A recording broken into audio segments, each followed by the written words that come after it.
Hi, I'm Daniel Chan from UNSW Sydney. Welcome to another adventure in pure mathematics. In my previous video, I mentioned a very important concept, that of isomorphism of categories. Unfortunately, the notion is highly restrictive. So what I want to do in this video here is talk about a more general version called an equivalence of categories. This is a far more flexible version of the notion of isomorphism of categories, and even though we've made it more general, the amount of information that we lose is rather minimal. Okay, so this is the usual notion we talk about when we want to think about something that's like isomorphisms of categories. Okay, so let's start with our basic definition. Again, we have a way of comparing two categories, C and D. That's a functor, f, and we say it's an equivalence of categories when? It's an equivalence of categories when there's a functor which goes in the opposite direction, which is kind of like an inverse. We call it an inverse equivalence. That's a functor g from D to C, which satisfies the following. So for an isomorphism, you want fg and gf to be equal to the identity functors. But here, instead, what we want is that fg is just naturally isomorphic to the identity. So there's some natural isomorphism, eta from fg to the identity, and similarly, there's a natural isomorphism, say c from gf to the identity. And if we're given this data, that's called an inverse equivalence, and then this f is said to be an equivalence of categories. Okay, so what does that tell us about the relationship between the categories C and D if we have an equivalence of categories? Okay, so how close are we to being an isomorphism of categories? Well, this proposition tells you that still the categories C and D are very close to each other. Okay, so suppose you have this equivalence f from C to D, and we have all this data here. So firstly, what do all the objects inside this codomain category look like? Okay, so if you have given a D inside this codomain, okay, if you have an isomorphism of categories, of course it equals FC for some object C inside this category C here. But all you can say in this case here now is it's isomorphic to some FC. So this is a slight weakening that we see when we have only an equivalence of categories as opposed to an isomorphism of categories. What about homs between objects? So suppose you have two objects. Of course, you can write them as isomorphic to FC and FC prime for objects C and C prime. So we just have to work out what is this hom set here. And in this case, we get the same result as we did before. This hom is the same as the homs from C to C prime. So the homs in the category D, you can compute from the homs in the category C. Okay, again, the equal sign here, just as in the case of isomorphisms of categories, this means that there's a canonical bijection between these two. Okay, so that's what's going on here. But essentially, it means that the homs are the same, or they match up completely, and the objects match up, but in this slightly weaker sense here. Okay, so let's do the proof, at least of this first part here, of part A. We use the natural isomorphism eta from fg to the identity. So here, that means that for each object D inside your codomain, fg of D is isomorphic to identity of D. Identity of D, of course, is just D. And so fgd is isomorphic to D. So if we set this object gd, which is now inside C, G goes from D to C, we see that this object D is indeed isomorphic to fc here. And that proves part A. I'll leave out the proof of part B. It's very similar to the case of isomorphisms of categories. Okay, so let's do a rather simple example of equivalence of categories, and then you'll see how useful this notion is. And it involves studying matrix algebras. And it's a very natural question. You have a field K here, and we look at the ring of n by n matrices with entries inside K. So that's some ring. In fact, it's an algebra over K. And it's a very natural question, what are all the modules over here?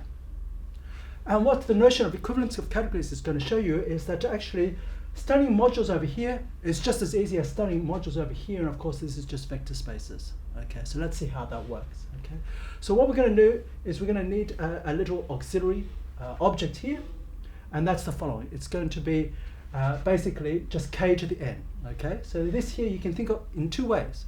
You can think of this, of course, as a vector space over K of dimension n. But this is basically just a column vector okay, the set of all column vectors n tuples with entries inside K. So you can multiply them on the left by n matrices with entries in K to get a new column vector inside here. So it's also a left module over this M and K. So it's simultaneously a left module over this A and a right module over this K here. And in fact, these two actions commute, so it's what we call an AK bimodule. Okay, so this is something that we're going to use.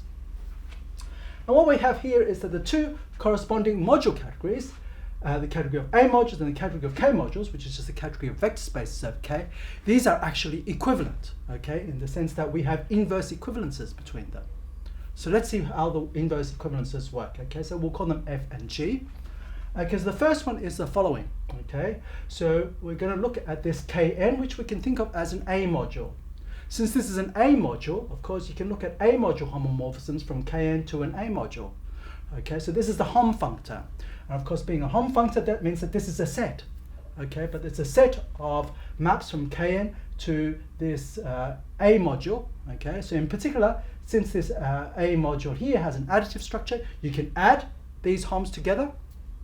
And also, since everything is linear over K, you can scalar multiply these functions as well by scalars, okay, inside K. So it turns out this is actually a vector space over K. So this gives you now a functor from the category of A modules to the category of vector spaces over K. Okay, so what about the inverse equivalence? We need a functor now from vector spaces over K to A modules. That's going to be my G. If you know about tensor products, then you can write it in the following form. We again use this bimodule, but what we do is, given a left module, A module, or K module, rather, we can tensor with this. And since this is a bimodule, you can tensor on the right here, and the left action on here, that's the A module action, gives you the A module action on G of whatever you put in here. Okay, so this is an A module.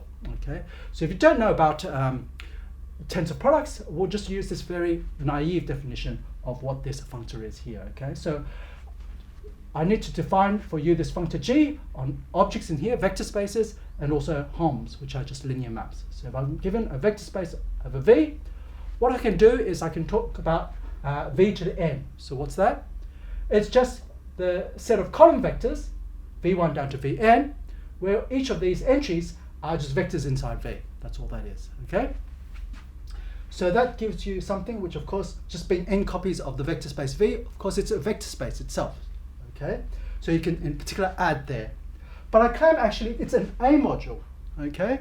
And that's quite easy to see. If you have a n by n matrix of scalars here inside K, you can multiply that matrix with this column vector and get you some column vector inside here using the usual multiplication of matrices with column vectors, okay? So you can use that definition even though these elements are no longer inside K, okay, they're inside this vector space, and that's because when you use the formula, instead of using the usual multiplication, you can use the scalar multiplication inside V.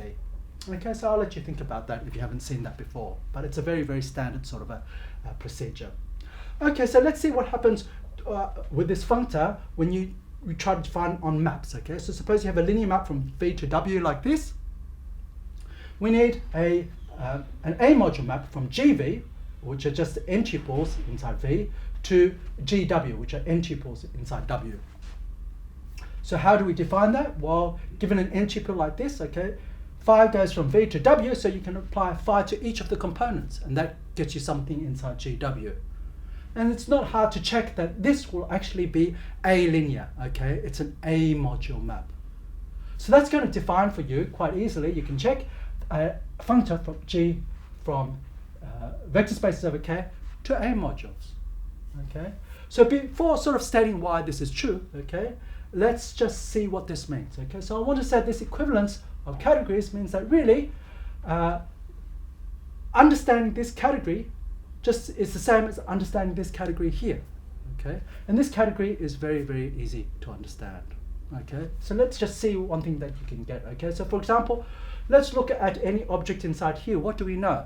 Okay, from this proposition, we know that every object inside this category here, okay, so G is an equivalence to, so that means that it's just isomorphic to something in the image of this, okay, G.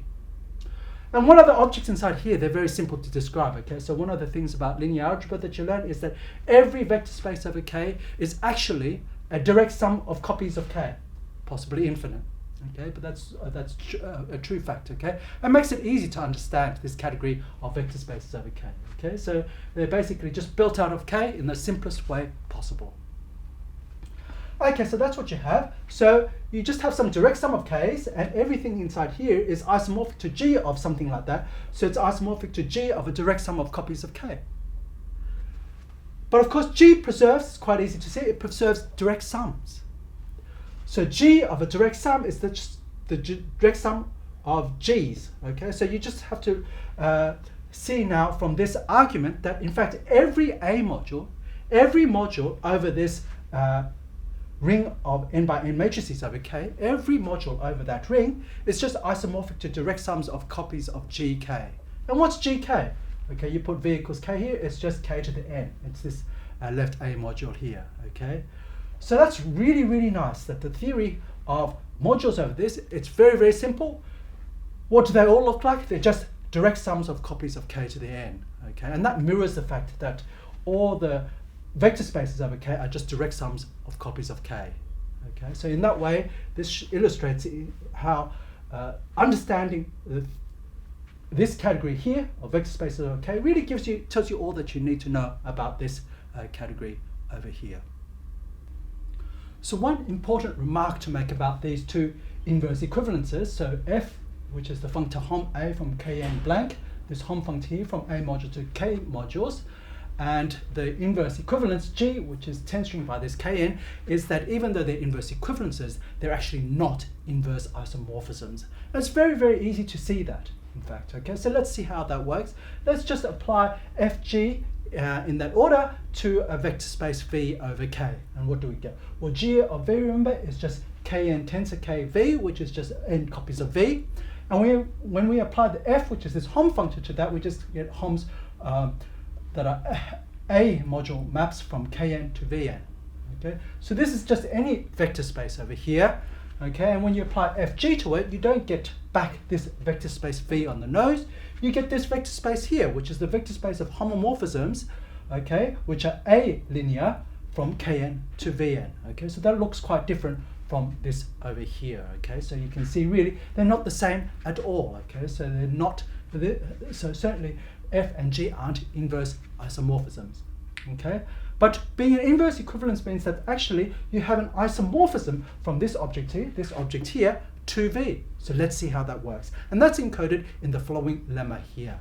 Okay, so I claim there is an isomorphism of vector spaces from this object here, FGV, which is here, to V. And how does that work? Okay, so if you're given such a homomorphism phi, what can you do? The first thing you can do is you can evaluate this phi at the vector here 1, 0, 0, 0 all the way down to 0, okay? And that will give you something inside this Vn. And what we're going to do is basically just pluck out the first coordinate, okay, by multiplying on the left by 1, 0, 0 up to this 0 here, okay? So we just pluck out that first coordinate, and that gets you something inside V. And it's quite easy to see that this is actually a linear map here. And of course, what's interesting is that it's actually an isomorphism. So I want an inverse bijection, okay? So what's the inverse bijection? Given a vector here, what I want is an A linear map from here to here. And what is it? What it is basically, it's just right multiplication by this V.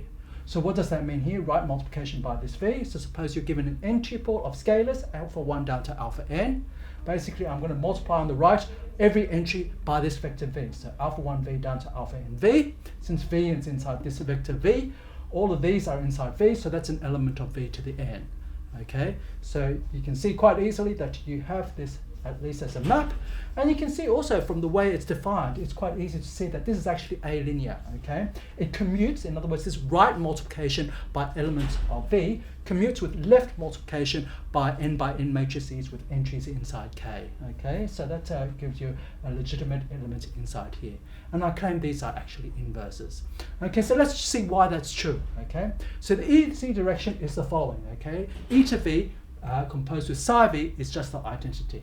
Okay, so if you do psi V first, you start from this V here, and you construct this homomorphism and you come back, you'll actually get back the original. So let's see how that works. You start with this vector v inside here, and you look at this hom here, okay?